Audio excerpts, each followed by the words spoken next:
Welcome to The Explainer. Today, we're diving into a source that asks one of the most profound and debated questions in all of history. Who did Jesus of Nazareth actually claim to be? So, where do you even begin with a question that massive? Well, this source suggests we don't need to look very far. The argument is that the answer isn't really found in our modern debates, but right back in Jesus' own words, and, this is key, how people reacted to him at the time. You know, the core tension presented in this material really boils down to this. Was Jesus just a good man, a great moral teacher who taught some really good things? Or did he claim to be something much, much more?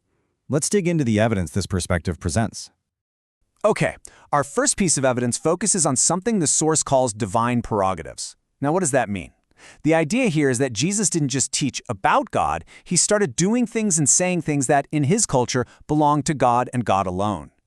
A perfect example is forgiving sins. Now, to his audience, this wasn't just a nice, comforting gesture. It was something only God could do, period. So the source points to this as Jesus claiming divine authority for himself, but the claim itself is only half the story. The reaction it caused is incredibly telling. And this is where the argument gets really interesting, because it brings in what you might call hostile witnesses. In other words, how did his opponents, the people who knew the religious and cultural rules inside and out, how did they understand what he was saying?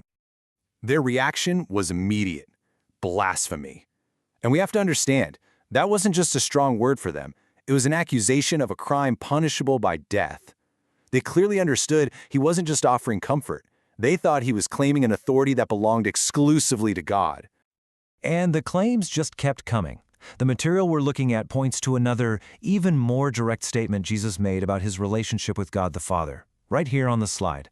I and my Father are one. And again, look at that reaction. It's instant, and it's extreme. The argument being made is that if Jesus just meant they were, unified in purpose or something harmless like that, this accusation would make absolutely no sense. His enemies clearly heard it as a direct claim to be God. Now, a really common objection you hear is that these super explicit claims are only found in the Gospel of John. But this perspective pushes back on that, pointing to the examples we've already seen, like forgiving sins in Mark, or his claims to be Lord of the Sabbath in Matthew. This slide really just lays out the whole pattern at a glance. It's pretty powerful when you see it like this. In one column, you have the type of claim. In the middle, what Jesus actually said or did, and on the right, you see that consistent hostile response. From blasphemies to make us thyself God. And look at that third one. Before Abraham was, I am. For his audience, that phrase, I am, was a direct echo of God's own name from the Old Testament. That explains the violent reaction. This wasn't just a one-off misunderstanding. The source argues it was a consistent pattern. And this whole pattern, it all builds and builds until it culminates in the most critical moment of all, Jesus' trial before the high priest. This is where everything becomes explicit. Now, according to the source, his audience would have instantly recognized this language. This wasn't some vague claim to power. It was a direct quote, a direct reference to a prophecy in the book of Daniel describing a divine figure, the Son of Man, who is given eternal dominion and glory. And the verdict from the highest religious authority in the land? Immediate. He hath spoken blasphemy.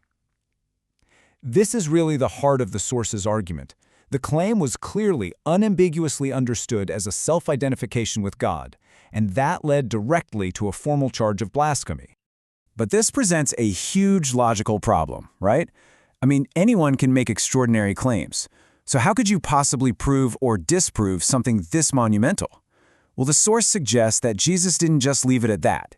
He actually pointed to a single, future, public event as divine proof. So, how does this argument reach its climax? What was the one event that, according to this material, would serve as the ultimate, final verdict on Jesus' true identity? The resurrection. This is presented as the absolute centerpiece of the entire case. It wasn't just another miracle. It's framed as God the Father's public verdict on everything Jesus had said and everything he had done. So let's just put that plainly. In the logic of the New Testament, the resurrection acts as God's own testimony, publicly vindicating Jesus' claims and overturning the human verdict of blasphemy. It's like God's stamp of approval. And this brings us to the core logic that, according to this perspective, you just can't dodge. The entire case for Jesus' identity as it's presented in these texts hinges completely on the historical reality of this one single event. It's simple. If Jesus stayed dead, his claims collapse. If God raised him from the dead, then God himself testified to who Jesus is. So where does that leave us? Well, the source concludes that claims this big, if you take them seriously, they just don't leave any room for neutral position. They demand some kind of personal response. The stated purpose of writing these accounts down then wasn't just to inform people about historical events. It was to persuade the reader to come to a belief and, as it says right here, to find life through his name. So as we wrap up our look at this material, the final question it really leaves on the table isn't just about history.